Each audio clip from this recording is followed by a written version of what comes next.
Love it. Please now give a warm welcome to the stage, Kathy Nelson.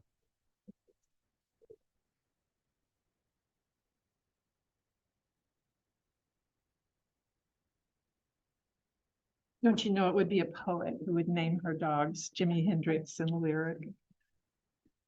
Thank you to the Poetry Center, and thank you to Rob and Stephen, and to all of you for coming. And I'm really grateful to see some familiar faces. Thanks. And on Zoom, I see a familiar face. So thank you very much. My book was published in August of this year, so it's brand new. And if you had asked me to describe it a couple of months before it was published, I would have said that it's a book about a complicated relationship between a mother and a daughter set against the tragedy of Alzheimer's disease. And it is that. But as I've been reading since its publication, I've started to notice that it's been evolving, and I've been becoming aware that it's really also, and maybe more importantly, a book of love poems. So I'm going to start tonight with love poems. Quantum Physics, a love poem. I know precisely what he will order from any menu, as well as his latitude, his angle of repose, his f-stop. His warm hands, I'm crazy about them. And his mechanics, his partial differentials. A koala or some other nocturnal animal, he sleeps draped in the armpit of a tree. His smooth, shaved head, his high peaks, his swollen snowmelt streams, I rely on them. And his library of lost saints. He wears socks with his sandals. He kneels, pollen dusted, before the first daffodil.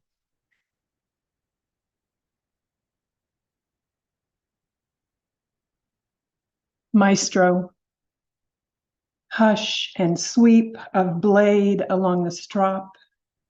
My grandfather's plow-weary fingers along the razor's spine, his supple, sun-worn, work-weathered wrist. Like the fields tasseling corn or sunrise, a dearth of hurry, a languid circling, the same stirring as at the table, shuffling dominoes. Soap into lather. The silver-tip badger bristles, the smooth olive wood handle, the porcelain mug, the lavish meringue, his one luxury. Between leather and lavender, the scent, and from his overalls, the garden's aroma, radish sting, earth. To his granddaughter, a wink and a smile that will last 60 years. Stroke by stroke, the silver straight edge whispers across his cheek, over his lip. Come July, on his way to pick the half-runner beans, he'll fall and never rise again.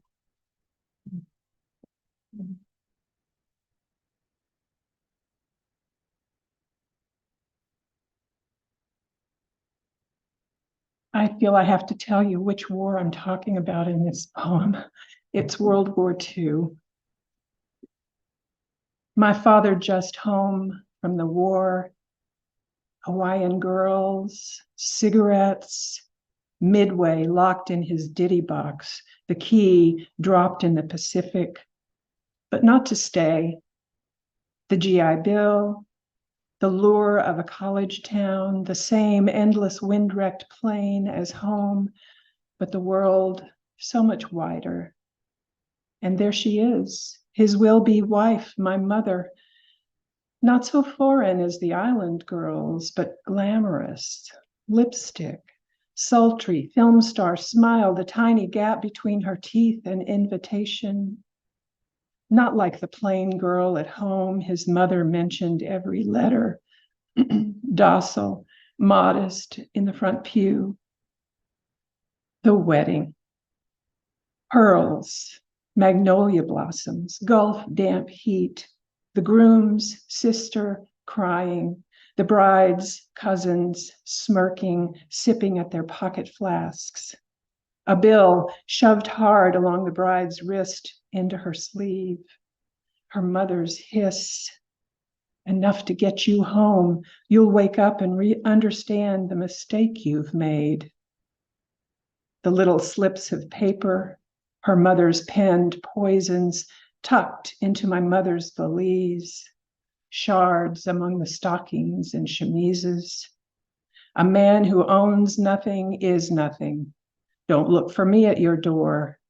Until now, you never disappointed me. My father beside my mother in the car, her hand in his. With the cash, she buys him a gold band.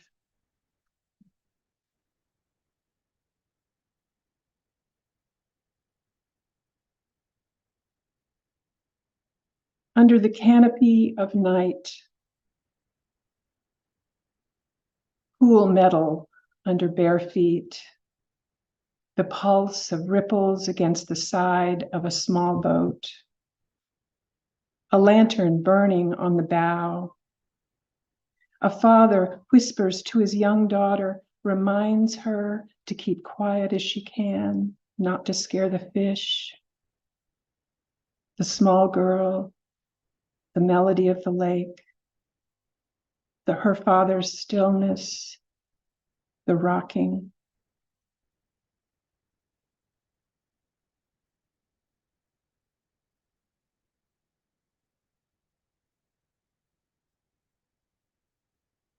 In the intro, Rob mentioned that I moved recently from the Southeast, from North Carolina. So this poem contains a natural world. This poem and others contain a natural world that's pretty different from this one. Landscape with ash. Mountains at dawn through the window, ink blot in the fold between one peak and another.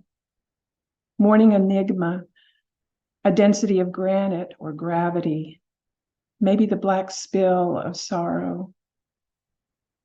Cleaning the Thanksgiving oven, I remember in the novel I am reading, a father gives his son a biscuit smudged with ash, tells him nothing is cleaner than ash.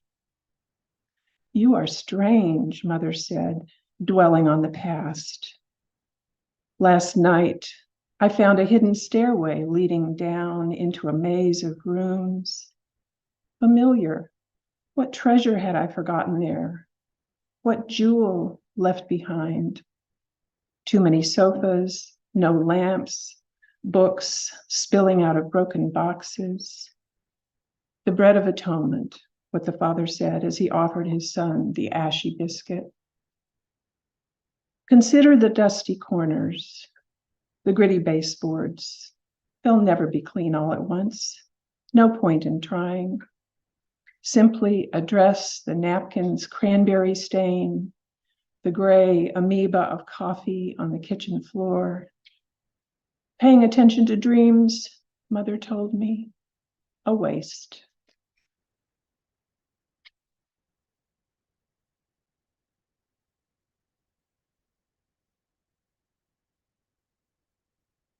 Easter, 1956.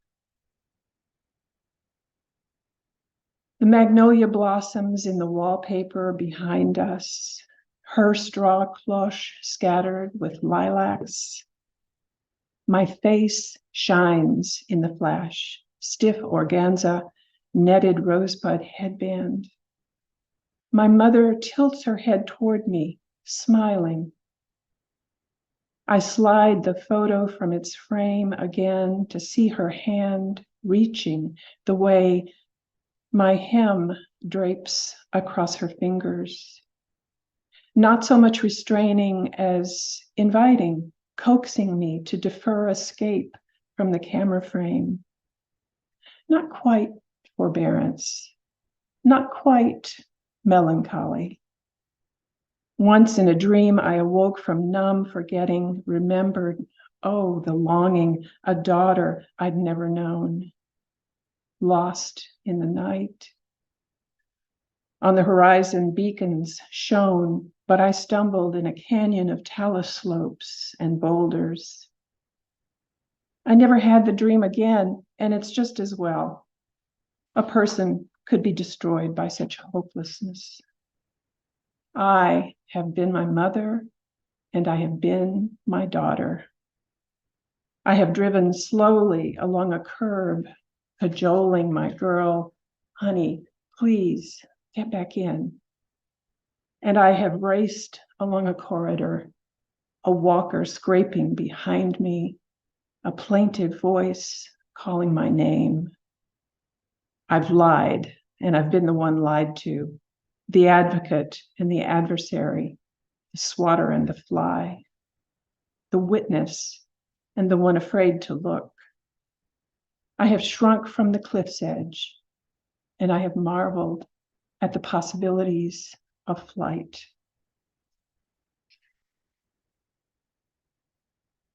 I have to confess that the next poem I'm going to read is not in the book. It was in the manuscript, and my publisher decided that it didn't belong in the book, and I was heartbroken. So I promised myself that I would read it anyway at my readings, because I thought it belonged in the book, but what do I know? Cakes. Oh, I've eaten cake. The birthday buttercream ruffled skirt of a doll. At the school lunch table, chocolate frosting shaved off by me, saved for last. Thanksgiving at Aunt Winnie's, where everyone who's dead now was still alive. Rich Texas lemon. All of us, for years, under sorrow's tent. From my knee, angel food, Church of Christ picnics. From ripped apart cellophane, the perfect iced pear. Mirage of anti-loneliness. As a bridesmaid, tiny bites from a china plate. In St. Luke's parking lot, the floorboards strewn with crumbs, remains of happy birthday, mother, and the pink roses she'd slashed through with her plastic knife. Her pound cake, straight from the freezer after the eulogy. So you can tell that we're entering the end of life and Alzheimer's disease portion of the reading.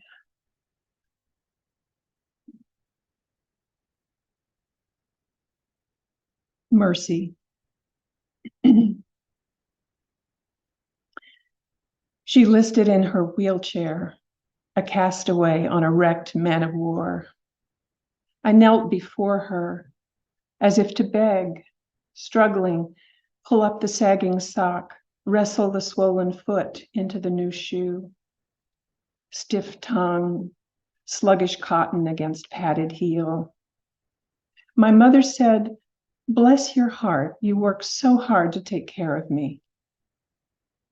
Who did she think I was, who she called Mama? I squandered the moment, replaying the words I'd always craved to hear, wondering if she knew my name. Never mind what you're called when love speaks. I should have kissed her cheek and blessed her back. Sugar pie, my darling girl, I'd do anything for you.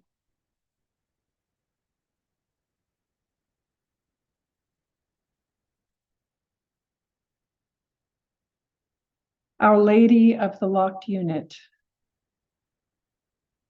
From the Valley of the Shadow, Haldol, Risperidone. My mother wakes, happy as a warbler in pine forest.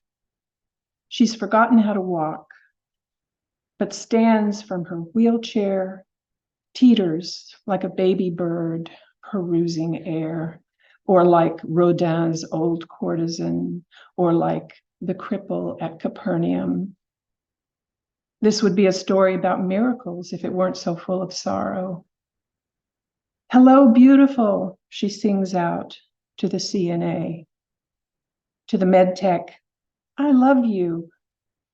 No matter her serrated syllables, he's always cooed, darlin', perfect, kissing her cheek, slipping Valium-laced vanilla pudding between her teeth. In the dread, crippled, arthritic, word terminal, decay-doomed room, the lunch tray clatter slows and a line forms. The beleaguered faithful gather for the Holy Mother's blessing. And I, her famished acolyte, don't I ache too for that beneficence? Good morning, her bony palms unfold the maintenance man's blameless hand.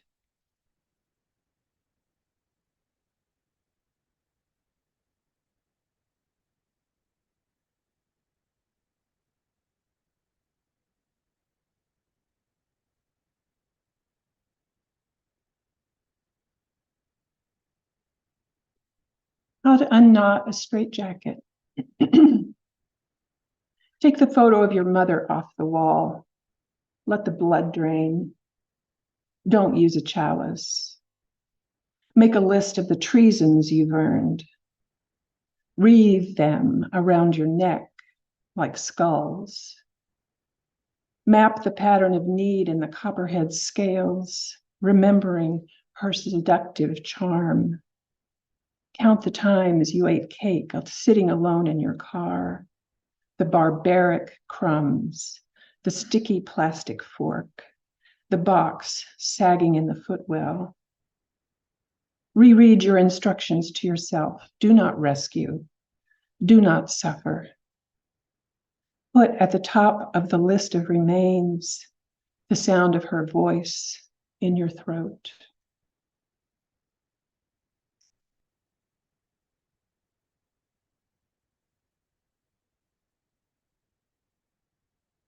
This next poem is after Jack Gilbert. I never thought my mother would slip back in after she died. How astonishing that she's arrived as a copperhead living under the porch. I stand on the edge and scan the yard. Mostly, I do not see her. But in August, nearing birthing, she eases onto the asphalt to let the sun soothe the cold from her scales. She coils about the drain spout or stretches along the driveway's grass fringe. I know she's my mother because her slow unspooling beguiles me. I know her because I can't take my eyes off her. I watch with that same stitch at my sternum. If I could clear my mind of fear, we might reconcile. I suppress my need for her embrace. I imagine I am not the one who needs escaping.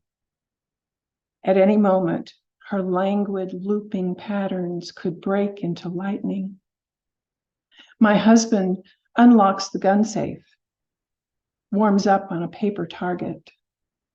She cares nothing about death. She will return one life to the next until I no longer need her.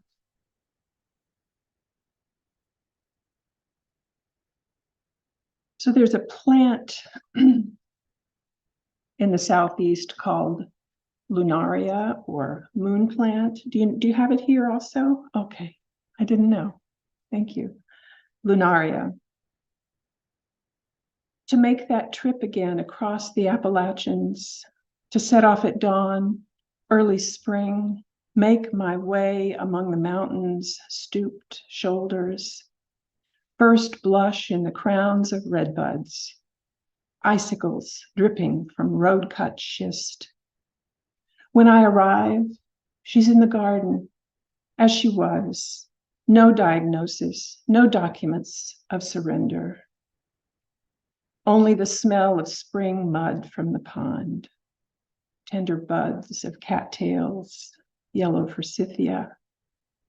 She knows me, not the wrench come to dismantle her life, but her child. Her hands are full of the waste of winter, cut stalks, yarrow, thistle at her feet.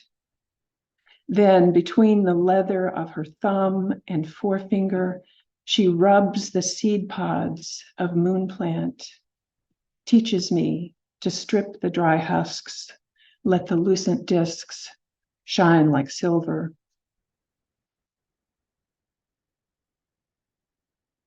I'd like to read two more poems that are newer poems, not from the book. The first one is after Lucy Brock-Broido, Atmospheric River. I don't know if you guys remember the atmospheric river of last winter. In Nevada, we really remember the atmospheric river. Atmospheric river. Today is the 500th day of winter. It's happening on the last day of March, all at once, like a siren at the firehouse, or a ruined web of hair in the shower drain appearing where once water ran clear, or a shadow of cracked tooth in an X-ray.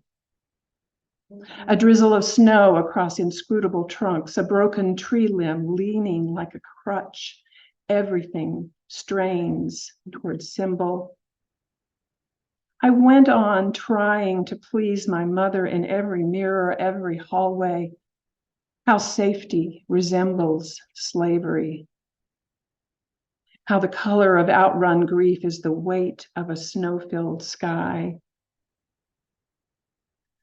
In that sepulchral room, I traveled the seams of light from the window. I matched her loneliness, sigh for sigh, and waited, arms folded, legs crossed through the afternoon to be seen. I have come to this. Regret's gaudy garlands are just another useless artifice, another ploy against death. There's nothing precisely to tether worry to, but these are days that demand precision. From this far into March, into endless winter, I have come to this. And this is my last poem. Because back east, there are only graves. You're not surprised that on my 70th birthday, I set out heading west from Eden, like my great-grandparents, imagining like them a gospel horizon. You're not surprised at the landscape of my misunderstanding, how first the gentle vapors of the Smokies vanished in the rear view, then the Cumberland Plateau, the Mississippi, how next the land flattened for days, then rose all at once into rows of enormous teeth. How the most lonely, hostile parts of myself came right along. Still the craving, still the knot of self-doubt, still the restless appetite to be known. You won't be surprised then, surely, that now, long before these desert stars begin to dim, I am unearthed from sleep, home hungry, hunting daylight. Thank you.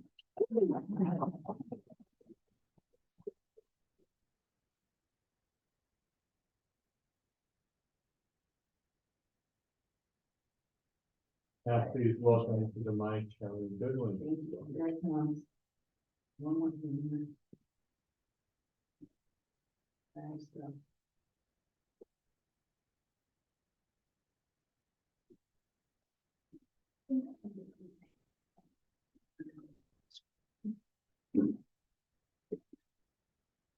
Thank Hi, thank you.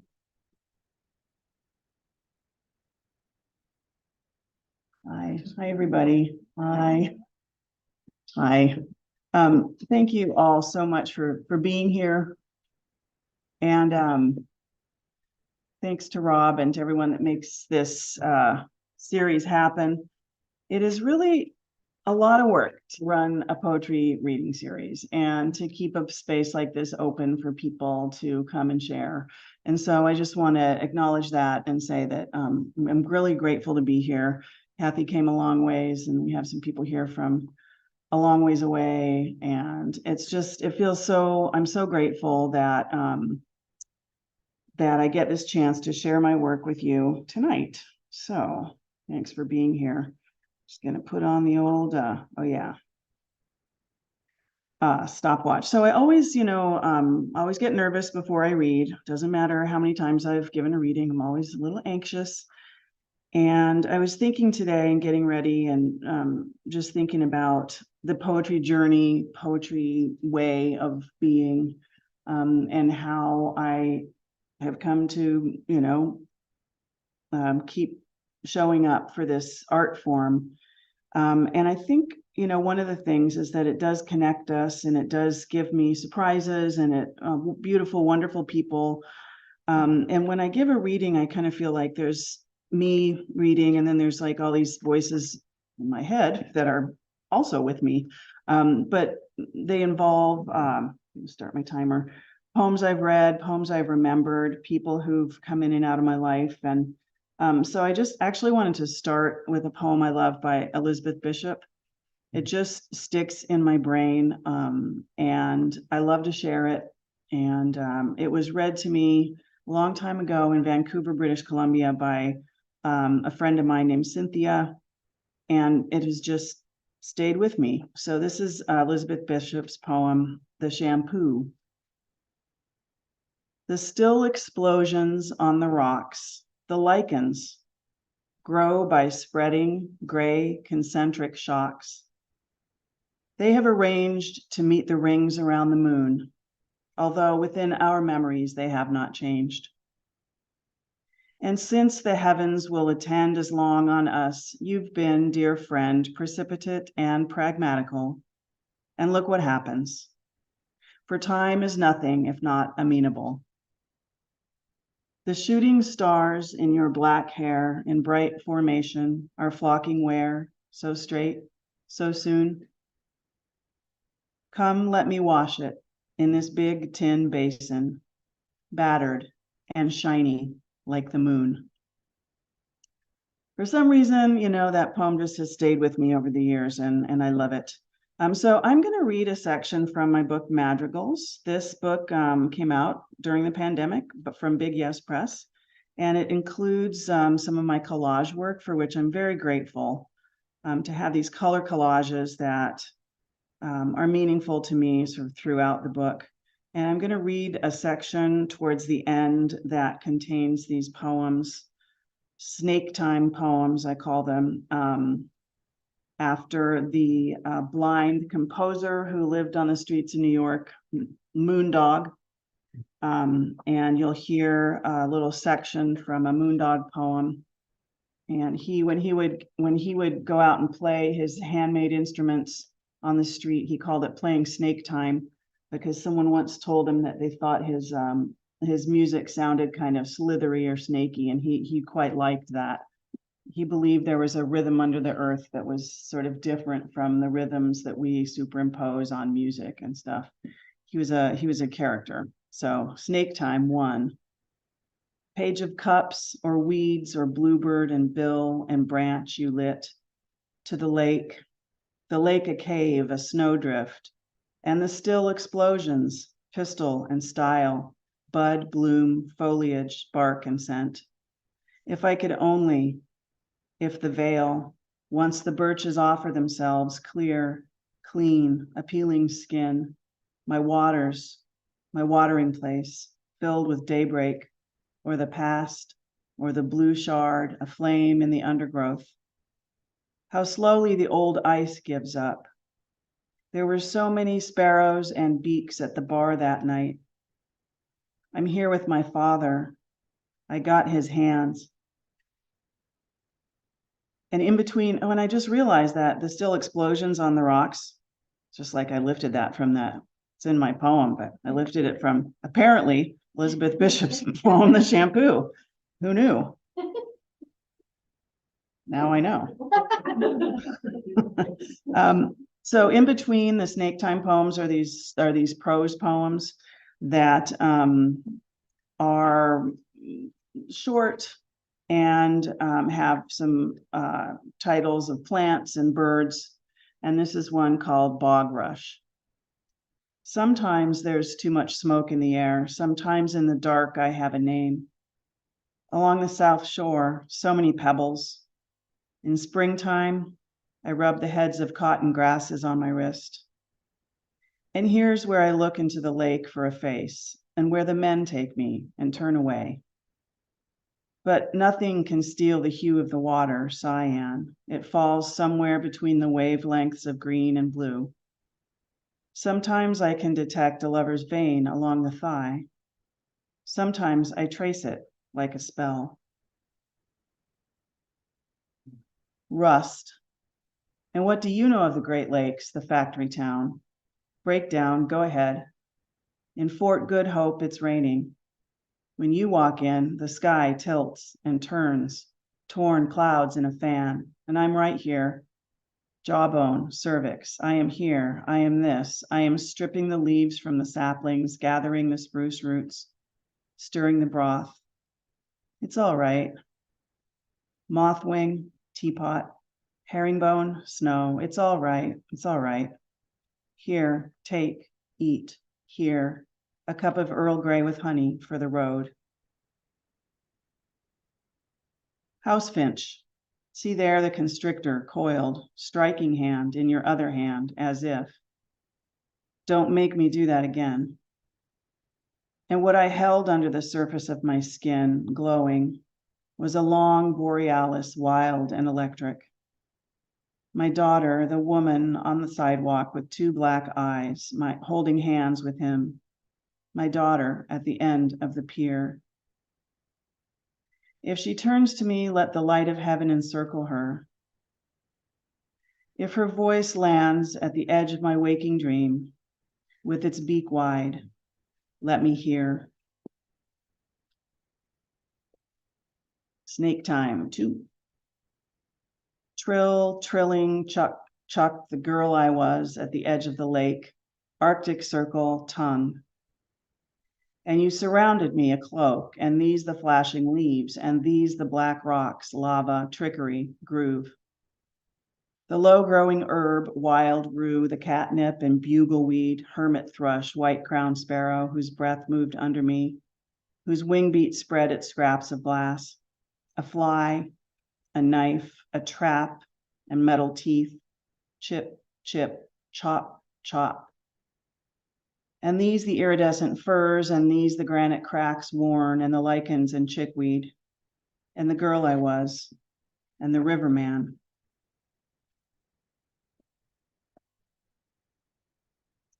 Bunting.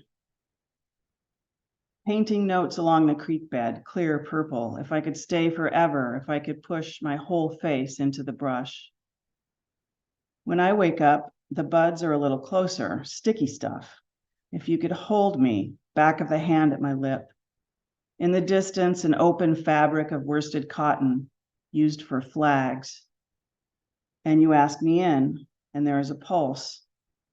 And now, when the stars appear like a crust inside my skull, stop. Let the trees mean thee.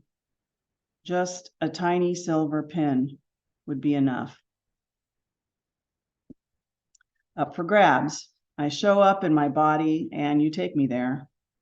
A few sled dogs, a few old pallets, the tiniest branches of the alders are the systems of rivers, packed so tightly into the baskets, into the backs of my eyes. And thin ice and the sound of splintering, something held in the arms. This woodpile, that moss, these hatchlings and their needs. Deep in the throat, a goldfinch.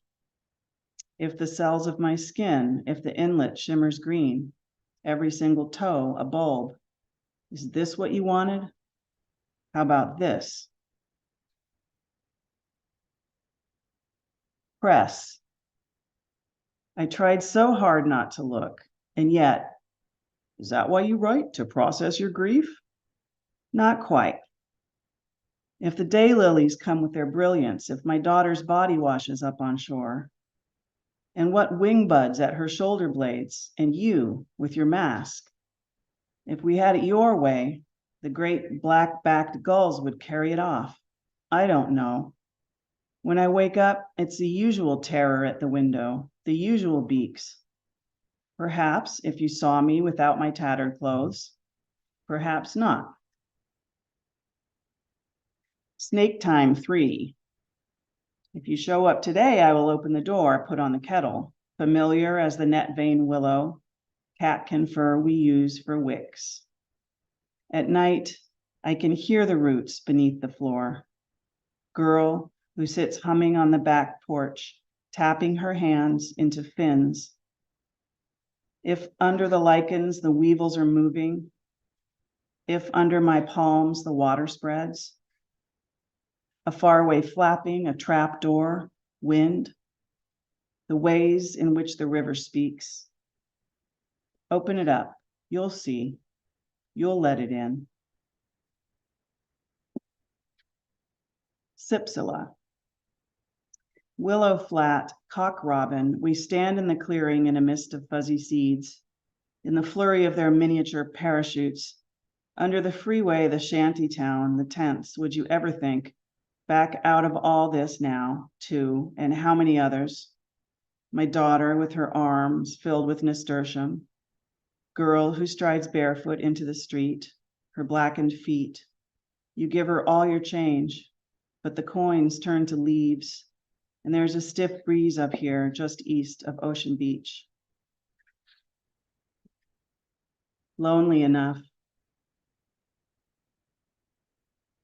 At the edge of the yard, the last of a fence post, along with every dusty bookshelf, every slimy vegetable in the fridge. Tomorrow, I just might find you. And if there were a way to cast it all under that bright spell, or at least remove the silver film that seems to cling, sepals and combs, you in my sheets, although you never woke up with me. Somewhere you are breathing, sweeping up the rice grains, the cups. A little dent in the pillow, hazy, steep. Mountain heathers fade to blue as they age. Marikar. Darkness on the extravagant city, on the traces of the family farm. When I catch your eye on the corner, it's also your heart. Nobody arrives with a passenger seat or a sleeping bag or a tent. And the ladies in their cotton skirts saunter in from the street. Again, if you were me, if I were you, if I could reach in with some kind of balm, calyx, or fruit. Darkness on the extravagant city, poison bottle, green glass. That brook under Highway 1, your voice when I hand you the cash. And this is the last one I'll read from this series. This is Snake Time 4, and there it ends with a line from one of Moondog's poems. And if you get madrigals, I'll sign it for you, $20. And look, this is a pelican, and down the front of the pelican beak is this line from the Moondog poem. It fit right on there, and I was like, it was a kind of a miracle, and it was so cool. I was like, wow, this is all meant to be. So there it is. Okay, this is Snake Time 4, after Moondog's song, All Is Loneliness. Cup of seeds, or planets, or fire pits and music and flames we lit at the river an arm around us, and the wild constellations, the hermit thrush, and me the stem, the bent bloom. If we could only, if the shore, once the galaxies offer themselves clear, clean, mattering, our waters and our watering place, a luminous heat, or the past, or the blue shard, how slowly the old ice gives up. Death, when you come to me, may you come to me swiftly. I would rather not linger, not linger. And you can hear Moondog say that on his song. Death, it doesn't sound like that. It said, death, when you come to me. He's a trippy guy.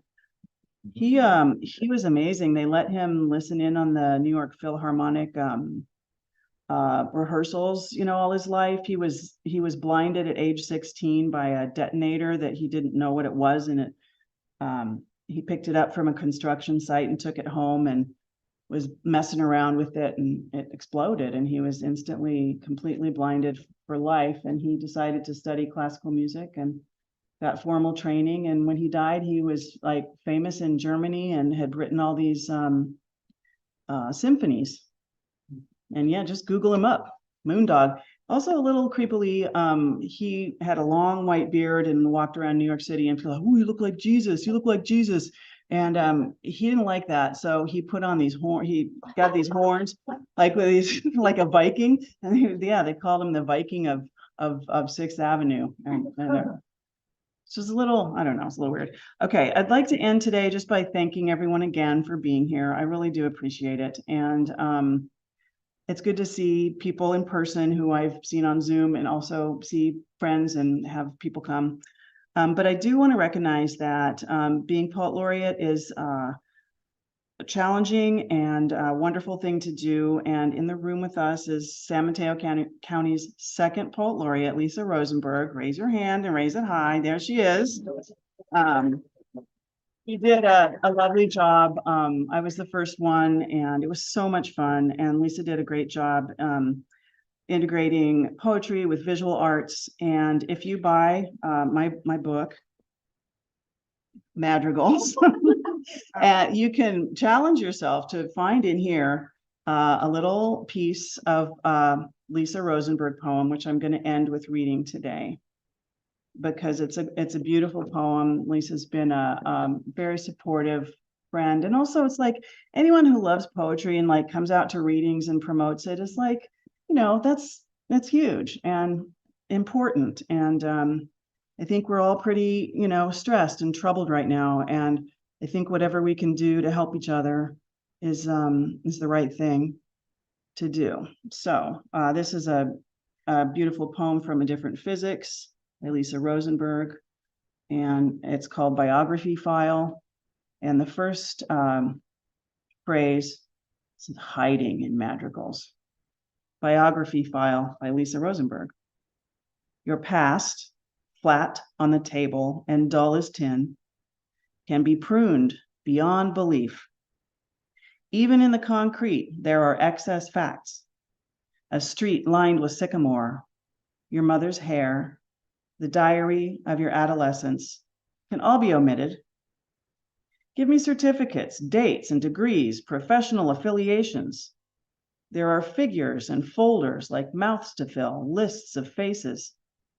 I am voracious for the set type, the paraphrase, the one title that will send you ripe for filing in drawers with innumerable divisions. Thank you all so much for your attention, and I look forward to chatting it up after.